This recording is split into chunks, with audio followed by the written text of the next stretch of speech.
tema do nosso culto nessa manhã é: todo o nosso ser exalta o Senhor. Exaltamos ao Senhor, agradando a Deus no viver. Você pode abrir sua Bíblia comigo no livro de Salmos, Salmo 116. Vou convidar, se você puder ficar de pé, nós vamos fazer a leitura do Salmo 116. O tema da mensagem é como agradar a Deus. Salmo 116, eu vou fazer a leitura bíblica na versão século 21. Você vai acompanhá-la com a sua versão. Salmo 116, bem lá no meio da Bíblia, Salmo 116.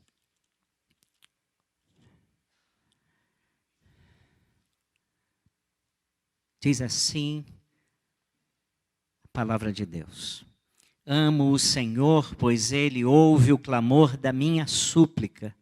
Inclina seu ouvido para mim, eu o invocarei enquanto viver. Os laços da morte me cercaram, as angústias do Sheol se apoderaram de mim. Sofri tribulação e tristeza. Então invoquei o nome do Senhor. Livra-me, Senhor. O Senhor é compassivo e justo, sim, nosso Deus é misericordioso. O Senhor protege os simples, quando estou abatido, Ele me salva. Ó minha alma, retorna à tua serenidade, pois o Senhor tem sido bom. Livraste minha vida da morte, meus olhos das lágrimas e meus pés do tropeço. Andarei na presença do Senhor na terra dos viventes. Eu criei, apesar de ter dito, estou muito aflito. Eu dizia na minha perturbação, todos os homens são mentirosos. Que darei eu ao Senhor por todos os benefícios que Ele me tem feito? Tomarei o cálice da salvação e invocarei o nome do Senhor. Cumprirei meus votos ao Senhor na presença de todo o seu povo. A vida dos seus seguidores é preciosa aos olhos do Senhor. Senhor, sou teu servo, filho da tua serva. Tu me livraste das minhas cadeias. Eu te oferecerei sacrifícios de ação de graças e invocarei o nome do Senhor. Cumprirei meus votos ao Senhor na presença de todo o seu povo, nos átrios da casa do Senhor, no meio de ti, ó Jerusalém. Aleluia! Queira Deus abençoar a sua palavra. Sente-se, por favor, deixe sua Bíblia aberta. Como agradar a Deus? Você lembra-se de um dia difícil que você teve de enfrentar, um dia bem difícil, um dia em que, por exemplo, você viu a morte de perto, você achou que ia morrer, que não havia solução para você, e então você clamou ao Senhor e Deus veio em seu socorro. Já houve um dia assim na sua vida? A gente vê que o homem que escreveu esse salmo passou por momentos assim, momentos muito ruins. A Bíblia diz, e ele diz no versículo 3, as tristezas da morte o cercaram. Ele viu a morte de perto. Era um momento de dor e de tristeza. E no versículo 8, olhe para a sua Bíblia, ele diz que foi muito afligido e que estava abatido, versículo 6. E parece que no meio dessas circunstâncias todas, ele se desapontou com algumas pessoas, e ele ficou muito desiludido, frustrado com pessoas, desapontado, porque houve pessoas que se portaram muito bem diante daquelas circunstâncias.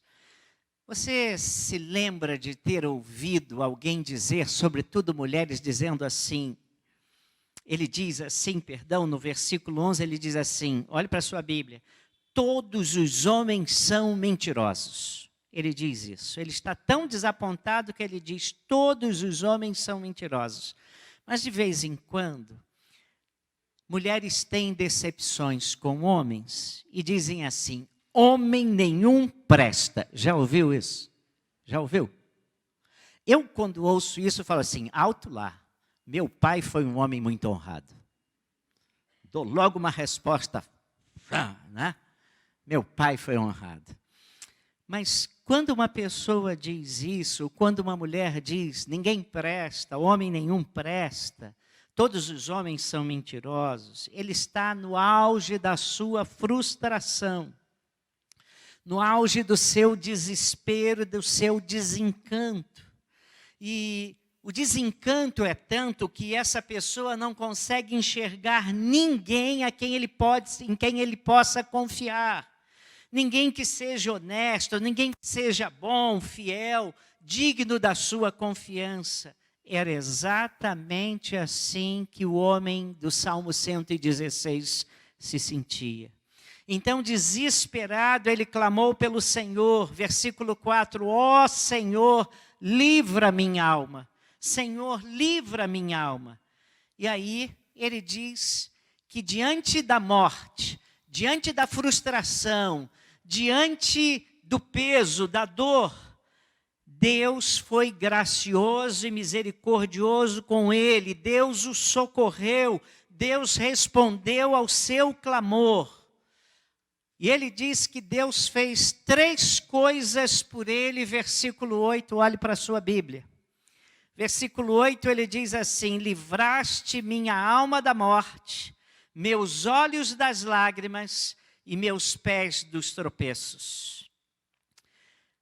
Minha alma da morte, os olhos das lágrimas, daquele ciclo de sofrimento em que a pessoa só chora, chora, chora, acabou, parou de chorar. Os seus pés da queda, já não estava caindo, já não ia se machucar na vida.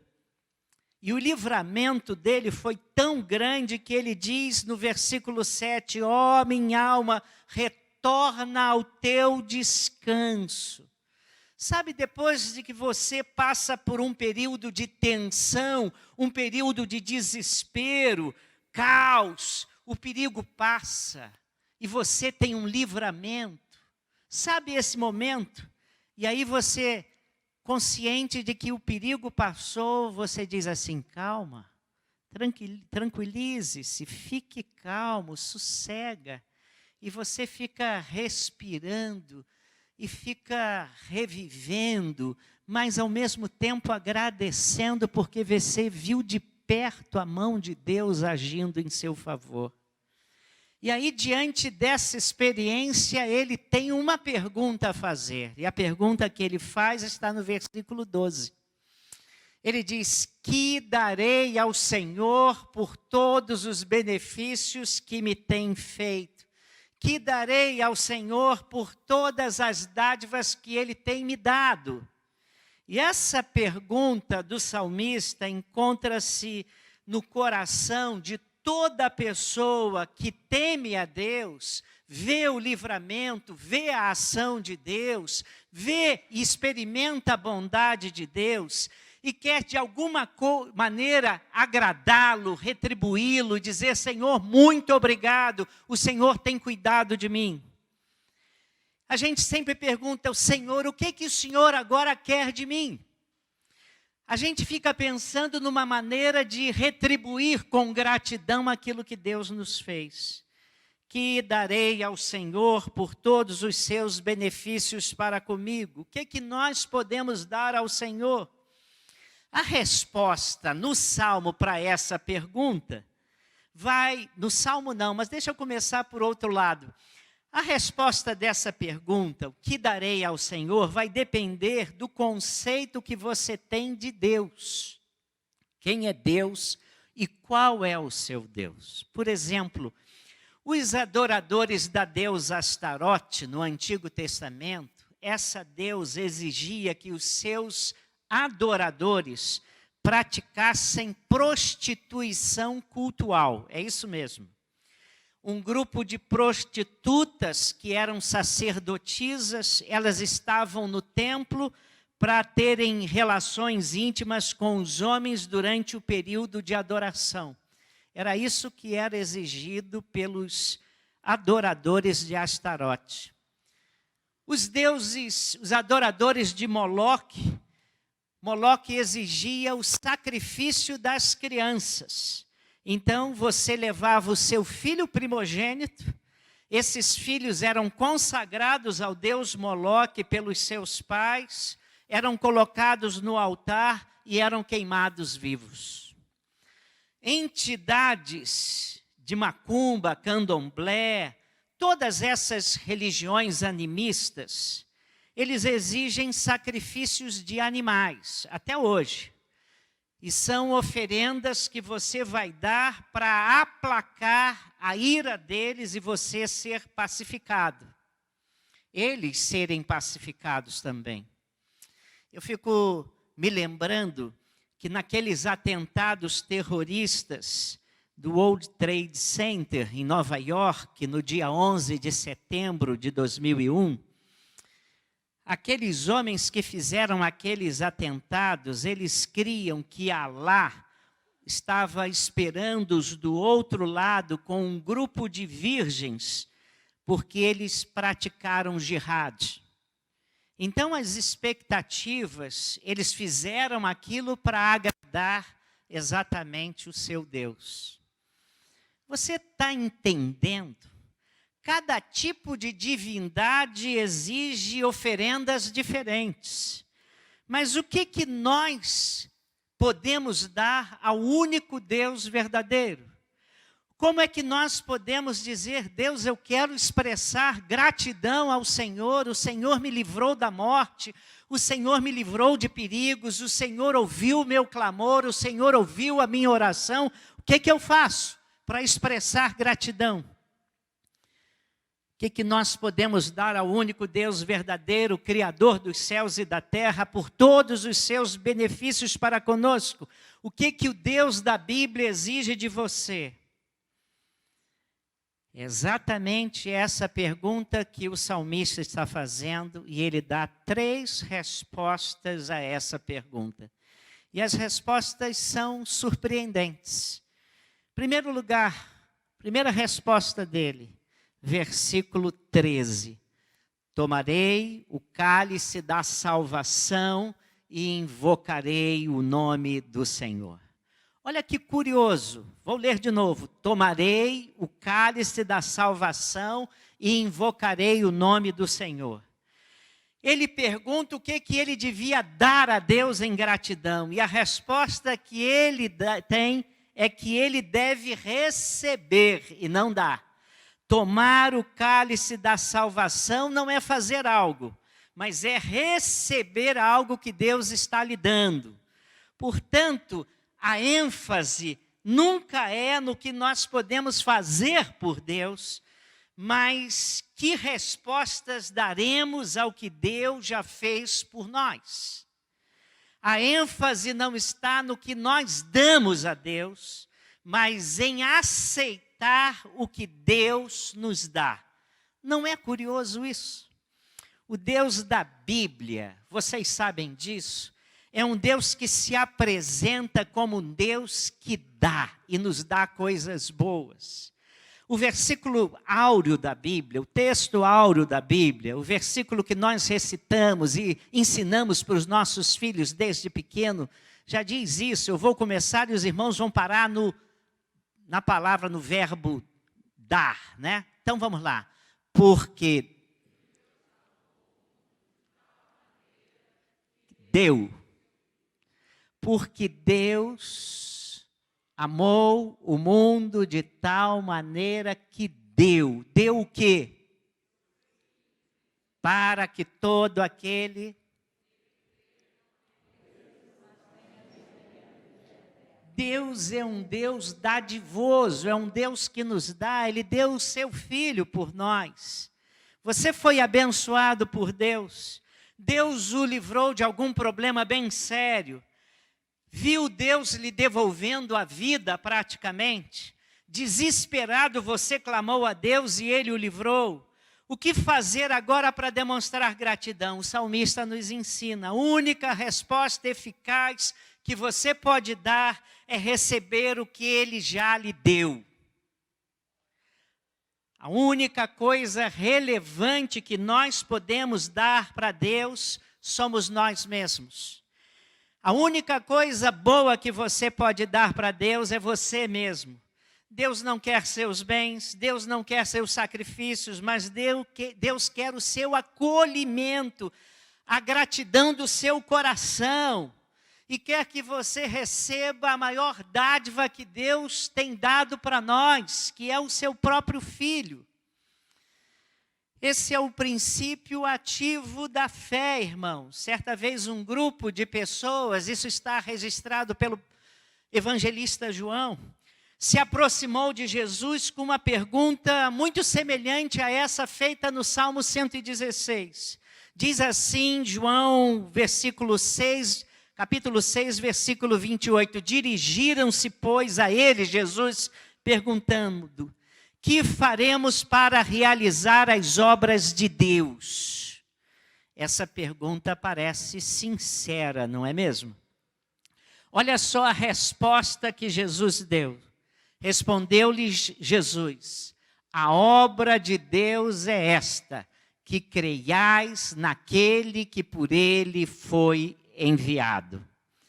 A mensagem fundamental das Escrituras é que tudo que graciosamente nos acontece provém de Deus. Toda boa dádiva, todo dom perfeito vem do alto, desce do Pai das luzes. Tudo provém de Deus e nos chega por causa da sua misericórdia e do seu amor. O que é graça? Graça é Deus se movendo em direção ao pecador rebelde. O que é graça? Graça é Deus se movendo e agindo com amor em direção ao pecador desobediente. E toda a graça de Deus nas Escrituras é recebida pela fé. Até a graça da salvação, pois pela graça sois salvos mediante a fé. Isso não vem de vós, mas é de Deus, é dom de Deus. Curiosamente, se perguntarmos à maioria dos cristãos, o que você acha que é necessário para crescer como cristão? Eu tenho para mim que quase todos nós responderemos que nós precisamos ser mais dedicados a Deus, dar um melhor testemunho de fé, ler mais a Bíblia, orar, alguma coisa assim, fazermos mais coisas para Deus. Mas quando Jesus foi perguntado sobre como fazer a obra de Deus, que faremos para realizar as obras de Deus? Ou seja, pessoas sinceras como esse salmista do Salmo 116, queriam agradar a Deus e não sabiam o que fazer. E aí Jesus responde o seguinte: a obra de Deus é esta, que creiais. Que creiais. Tudo que Deus quer que você faça por gratidão é que você creia, é que você confie, é que você descanse na obra dele. Em outras palavras, a grande obra nossa, a coisa que eu e você podemos fazer em gratidão a Deus, é crer em Jesus e aceitar aquilo que Ele fez por nós lá naquela cruz. E é isso que nós vemos nesse salmo: que darei ao Senhor por todos os seus benefícios para comigo. Tomarei o cálice da salvação. Isso não parece estranho, irmãos? Parece. Não seria melhor se fosse dada uma lista de coisas que nós pudéssemos fazer? Então nós voltaríamos para casa com essa lista e íamos tentar obedecê-la. Colocaríamos ela na geladeira, na porta da geladeira. Você deixaria assim de plantão também uma anotação, uma caneta, alguma coisa, e você ia aos poucos vendo, cumpri. Ah, já fiz tudo, já mostrei gratidão. Talvez tarefas assim, agora seja cheio do Espírito Santo. Agora seja um crente produtivo, comece a trabalhar mais para o Senhor na igreja. Use os seus dons lá na igreja. Queira servi-lo mais. Seja mais fiel nas ofertas, nos dízimos. Nada disso. Foi exatamente essa questão que as pessoas trouxeram a Jesus. Talvez pensassem nessa lista de atividades espirituais que, cumprindo-as, eles pudessem agradá-lo. Mas Jesus surpreende e diz: a obra de Deus é esta, que creais naquele que por ele foi enviado. Em outras palavras, quer fazer uma obra que agrada a Deus? Creia, confie, descanse em Jesus. Quando Jesus explicava o seu projeto de Deus a Nicodemos, no final da conversa, ele disse assim: quem nele crê, no seu Filho unigênito, não é julgado. O que não crê já está julgado, porquanto não crê no nome do unigênito Filho de Deus. O que Jesus diz é absolutamente contrário a tudo aquilo que nós que somos religiosos queremos fazer. E nós esquecemos que nós somos salvos não pelo amor que nós demonstramos, que exercitamos para com Deus, mas somos salvos pelo amor de Deus que nos acolheu e nos aceitou. Você quer agradar a Deus? Teve um grande livramento? Viu a mão bondosa de Deus? Creia, descanse. É meu, somente meu, todo o trabalho. E o teu trabalho é? Descansar em mim. É esse o seu trabalho. Foi isso que nós cantamos. A segunda coisa que esse homem, pensando e sendo orientado pelo Espírito Santo, diz: que farei para responder a todos os benefícios que o Senhor me tem concedido? Ele diz no versículo 14, olha o que ele diz: cumprirei meus votos ao Senhor na presença de todo o seu povo. E essa é a resposta de obediência. Ao cumprirmos os nossos votos, simplesmente nós estamos dando uma resposta de obediência ao amor que nos foi dado por Deus. Não sou salvo pelas obras, mas sou salvo para as boas obras, como nos diz Efésios 2:10, que nós fomos criados para as boas obras em Cristo Jesus. A obediência ao voto que fiz revela a graça que eu recebi de Deus e a minha alegria em servi-lo, a minha alegria em dizer muito obrigado, cumprindo aquilo que eu falei que faria. Não é para manipular Deus. Muitos cristãos ainda hoje vivem achando que tem de fazer alguma coisa para Deus para que Ele os aceite. E muitas crentes acham que tem que fazer algum esforço para que Deus fique impressionado com a dedicação deles, e aí sim serão recebidos e agraciados por Deus. Se você pensa assim, você não compreendeu o Evangelho. Porque quem trabalha para Deus para conseguir algum mérito pessoal não entendeu a graça de Deus. Só que pensando assim, se você acha que para ter os méritos de Deus, a ação bendita de Deus, graciosa de Deus, livramento de Deus, misericórdia de Deus, você tem que fazer alguma coisa para impressionar Deus, você não vai escapar de um senso de culpa não, porque nós nunca podemos ter certeza do que já fizemos foi suficiente, nunca é suficiente. E aí você vai ficar exausto, cansado, mas a obra de Deus é essa, que creiais naquele que por ele foi enviado. Deixa eu dizer uma coisa para você, que eu sei que muitos aqui sabem, mas convém repetir sempre. Deus já ama você. Nada que fizermos ou deixarmos de fazer vai modificar o fato de Deus amá-lo, Deus amá-la. Do amor de Deus por nós.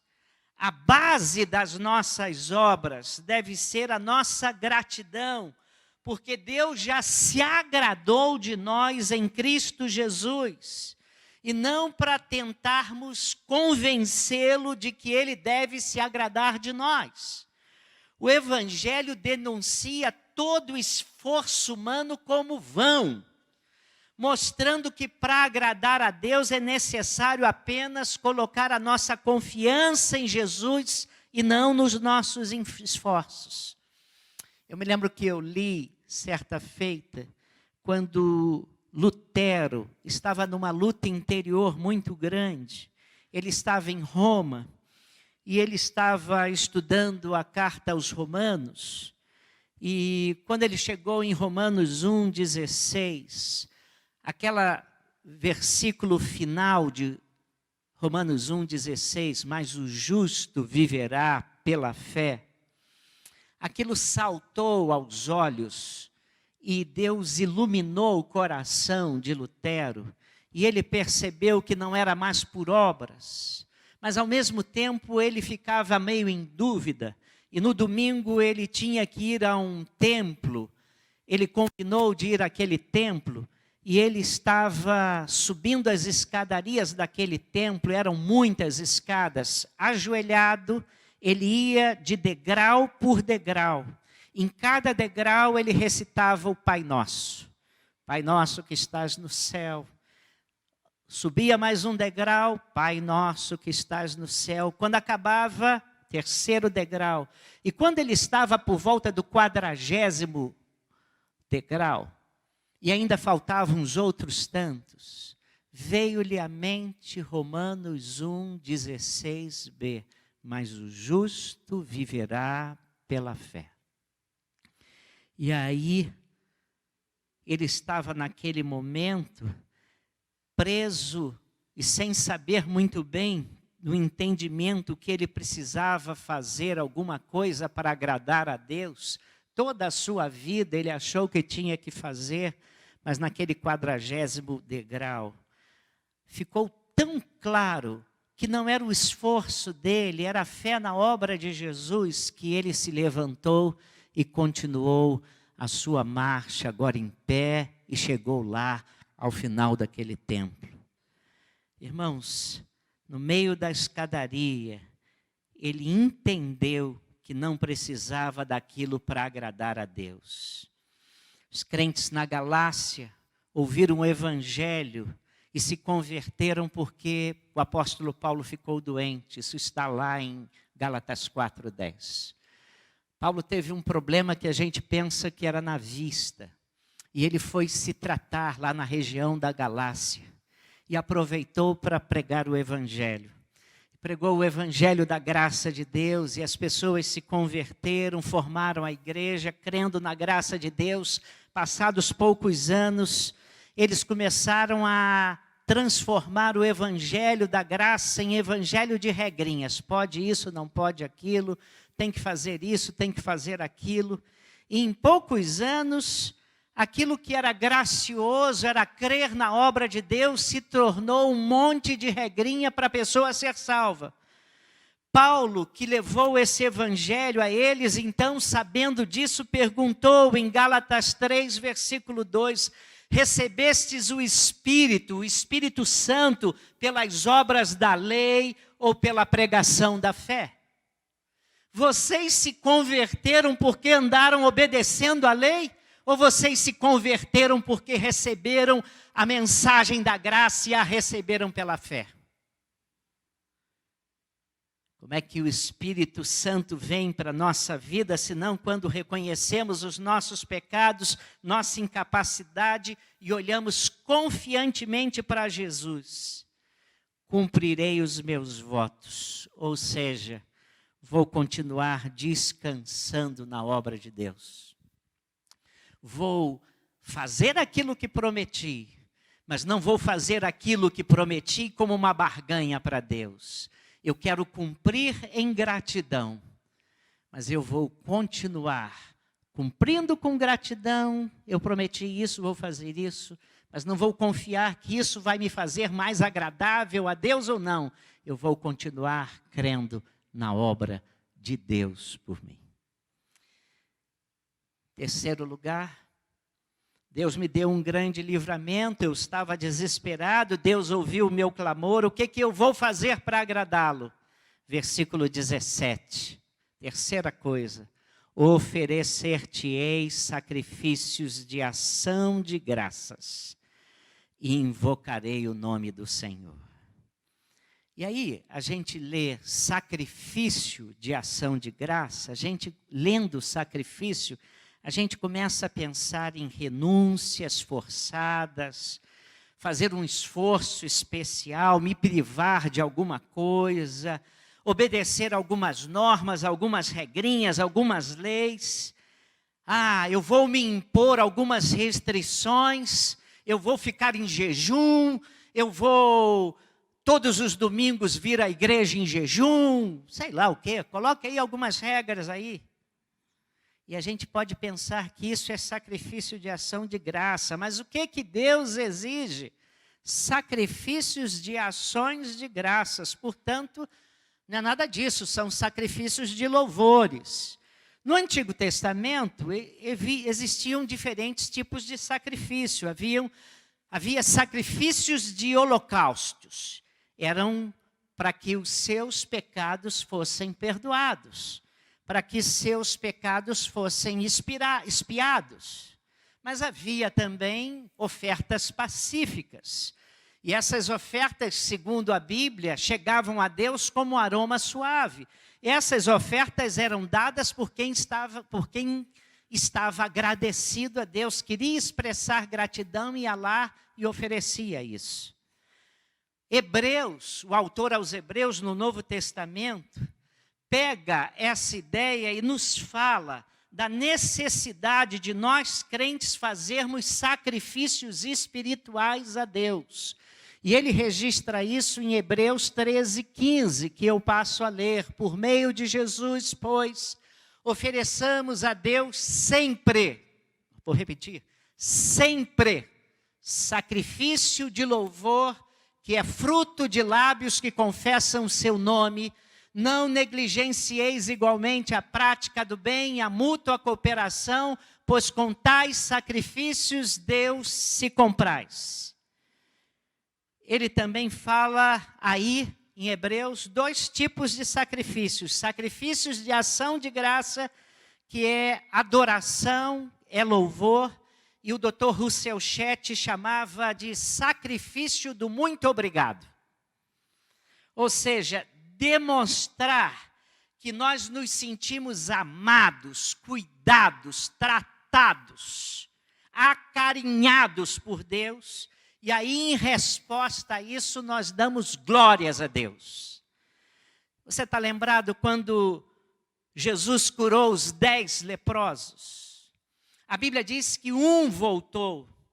E a Bíblia diz que esse que voltou, voltou exatamente oferecendo sacrifício de ação de graças. Porque a Bíblia diz, em Lucas 17, versículo 15, o seguinte, não está ali.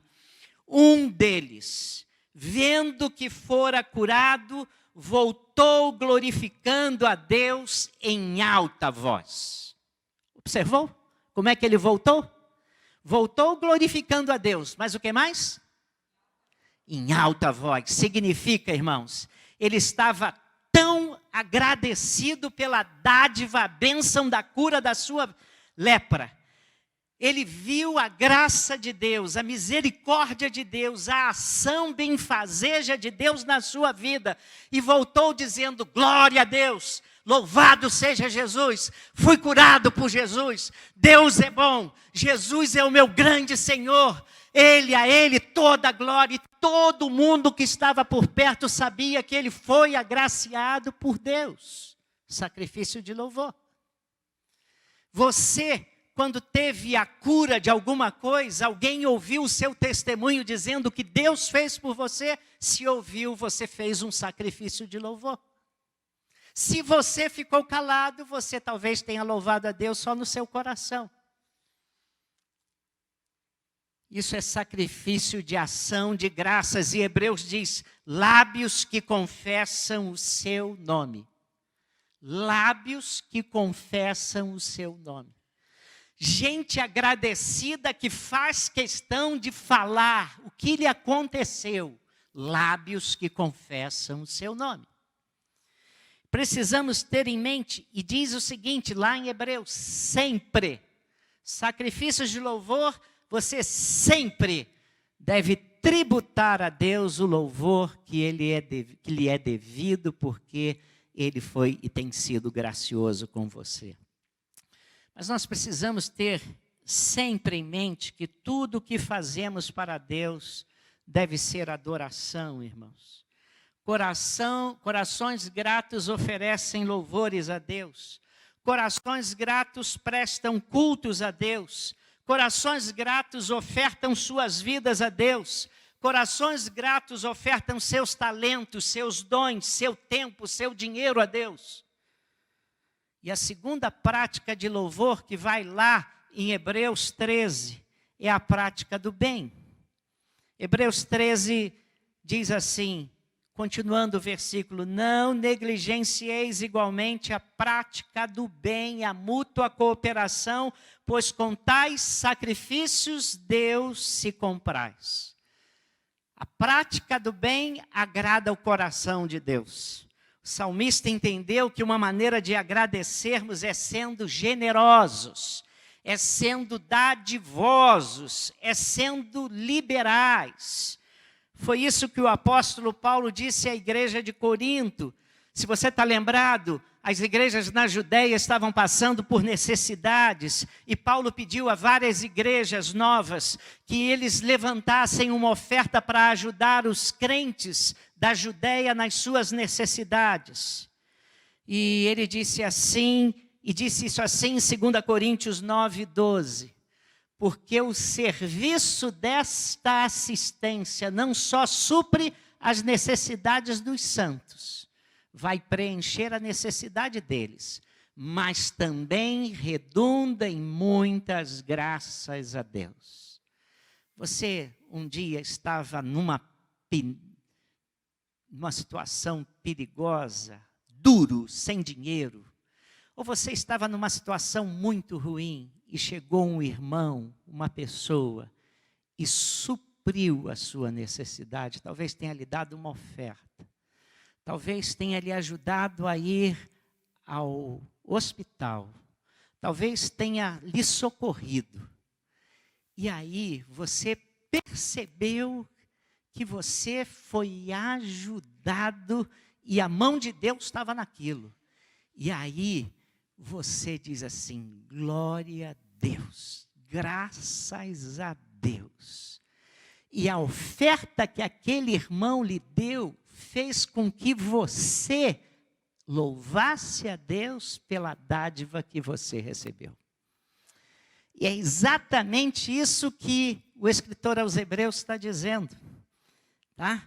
Você quer mostrar gratidão a Deus e agradecer as bênçãos que Ele tem dispensado em sua vida, cuide dos outros. Ajude os outros, socorra os outros. Você não vai socorrer para mostrar obras, você vai socorrer por gratidão e por louvor a Deus. Isso vai gerar bênção na vida daquele que recebe a sua ajuda e nós cremos que ela vai agradecer porque vai ver a mão de Deus naquilo que você fez. Isso abençoa as pessoas e resulta em muitas ações de graças a Deus. Que darei ao Senhor por todos os seus benefícios para comigo. Deus tem sido dadivoso comigo, generoso, gracioso comigo. O que eu faço então? Como é que eu agrado a Ele? Não é o que você dá, mas como você recebe aquilo que Deus está lhe oferecendo. Receber traz glória ao seu nome. E é isso que Deus espera de você, que aceite o presente que Ele lhe deu. E para nós, Esse presente último é a salvação em Cristo Jesus. Mas, pastor, só isso? Sim. Achamos que devemos fazer algo impressionante para que Deus se agrade de nós. Deus não quer se relacionar conosco na base da troca, irmãos. E muitos se aproximam de Deus exatamente assim, por causa do benefício que Deus vai lhe dar, ou por medo de serem punidos. Então responda a esse amor também com amor e bondade. Há uma história apócrifa, e eu vou terminar com ela, sobre os discípulos de Jesus, e essa história, conquanto não seja bíblica, ela é apócrifa. Eu não estou autenticando a história, eu estou contando a história apócrifa, tá? Para ficar claro, eu não creio nisso, não creio que isso tenha sido verdade, mas estou contando agora, passo a contá-lo. Essa história apócrifa diz que Jesus estava com seus discípulos e disse para eles: gostaria que carregassem uma pedra para mim. E não deu qualquer explicação, então os discípulos procuraram cada um uma pedra para carregar consigo. E Pedro, sendo muito prático, procurou uma pequenininha, bem pequenininha mesmo, colocou-a no bolso e Jesus não tinha determinado nem o tamanho nem o peso, ele colocou no bolso, Jesus disse: sigam-me. E caminharam, quando foi meio-dia, Jesus mandou que todos sentassem, fez um meneio com as mãos e todas as pedras se transformaram em pão, e Jesus disse: agora comam. E Pedro tinha uma pedrinha pequenininha, né?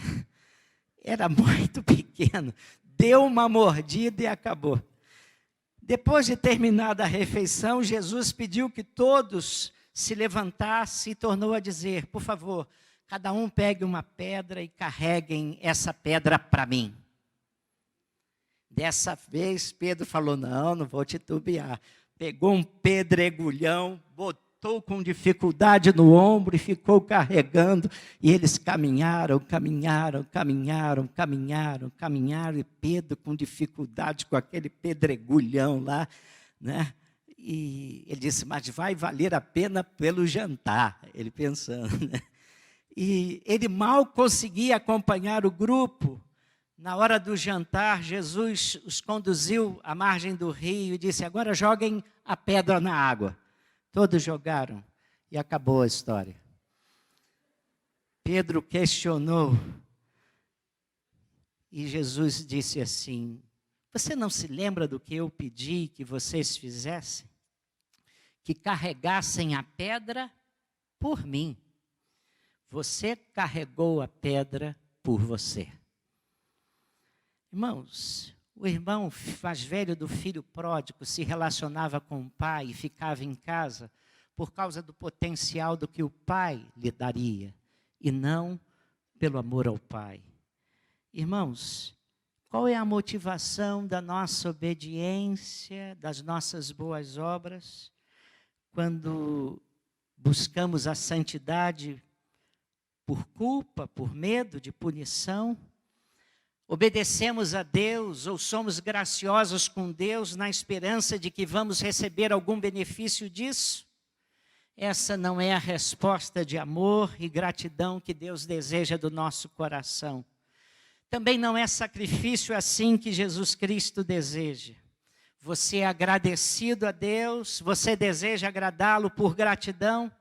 Responda ao amor de Deus, aceitando a sua graça, amando-o de todo o coração, adorando-o com sinceridade, ajudando o próximo, dando glórias a Deus, glorificando a Deus, fazendo com que todos ouçam o seu testemunho a respeito da graça e da bondade de Deus. Daí, a mensagem dessa manhã para nós é essa pergunta: que darei ao Senhor por todos os benefícios para comigo? E a resposta é: tomarei o cálice da salvação, vou receber com gratidão e descanso as obras que Deus fez por mim. Vou testemunhar disso, vou ser alguém que vai falar aos outros o que Deus tem feito por mim. vou invocar o nome do Senhor, vou também cumprir os meus votos por gratidão, vou ajudar os outros para que os outros também entendam o amor de Deus e, entendendo o amor de Deus, glorifiquem o nome dele também. Que Deus nos abençoe.